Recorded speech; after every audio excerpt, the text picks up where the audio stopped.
nakadikit na fuel doon sa pipe. Ibig sabihin, magkakaroon din ng ignition doon, aapoy ulit doon sa kabilang room. That's a possibility, no?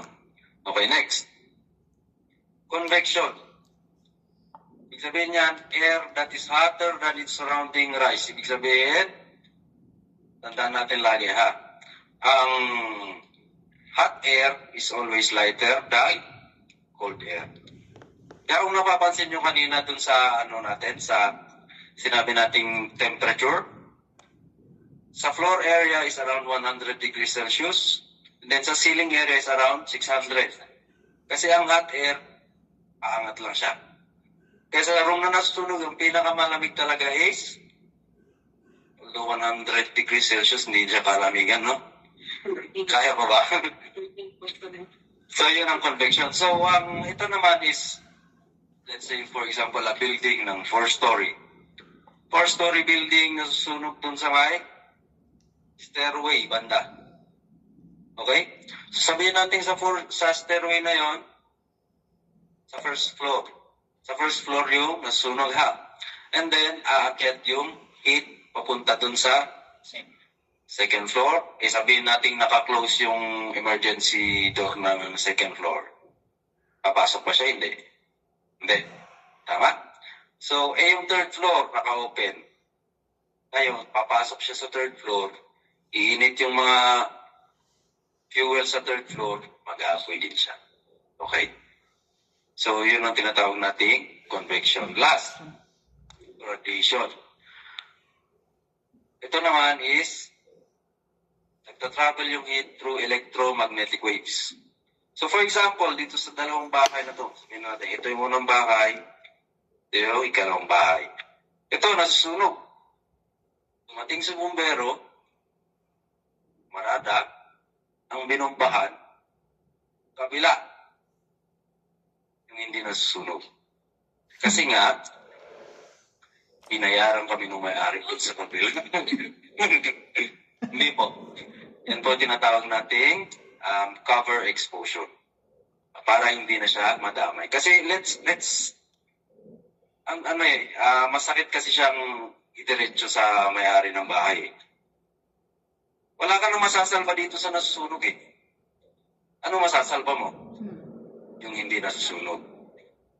Ibig sabihin, patayin man natin yung apoy dito, wala din tayo makukuha. Wala rin tayong masasalba. Especially pag fully developed na, no? Pero doon, na possible pang madamay, through radiation, pwede pa natin siyang i-cool para hindi siya mag-ignite. Okay? Yan po tinatawag natin cover exposure. So, dito sa room na to, sabihin na natin doon banda yung sunog. Doon banda yung sunog, sa sobrang init na ng room, magugulat ka na lang, mag-ignite na doon. See, travels through radiation. Okay? Kahit walang apoy doon kanina, biglang nagliyab. Yan po ang ating radiation. Questions? Wala pa. So, ito na. Sa methods naman tayo of extinguishment, paano natin patayin yung apoy? So, number 1, ito yung most common na ginagamit natin eh. Tinatawag nating cooling. Okay? So, sa extinguishment kasi, ang main secret niyan is, dun sa ating triangle or tetrahedron, tanggalan mo lang siya ng isa. Okay? Tanggalan mo lang siya ng isa, mamamatay yan. Okay, so sa number 1, sa cooling, anong tinatanggal natin? Heat. Ito naman, kadalasan natin ginagamit is ang tubig. Okay, next. Starvation. Anong tinatanggal natin dito? Fuel. Ibig sabihin, pag tinanggal natin ng fuel, pati din naman sa tao, di ba? Kapag yung pinakain niya ng ilang, kung ganun ka mang kasama, hindi mo pinakain ng ilang araw, mamamatay na yung pusa. Tama? Yun ang starvation. Next. Smothering. Ito yung madalas na ginagamit natin sa kitchen fires. Ito yung hindi ko ma-remember kanina. No? Smothering po. Smothering. So, tatanggalin natin yung oxygen.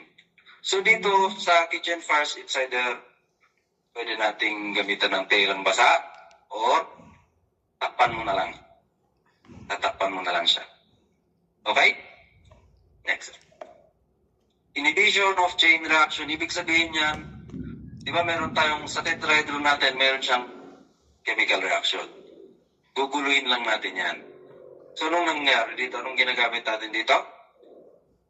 Chemicals. Fire extinguishers. Okay, ibig sabihin yan, ginagalaw lang na, ginugulo lang natin yung concentration ng ating fire. Okay? Next. Ayun na.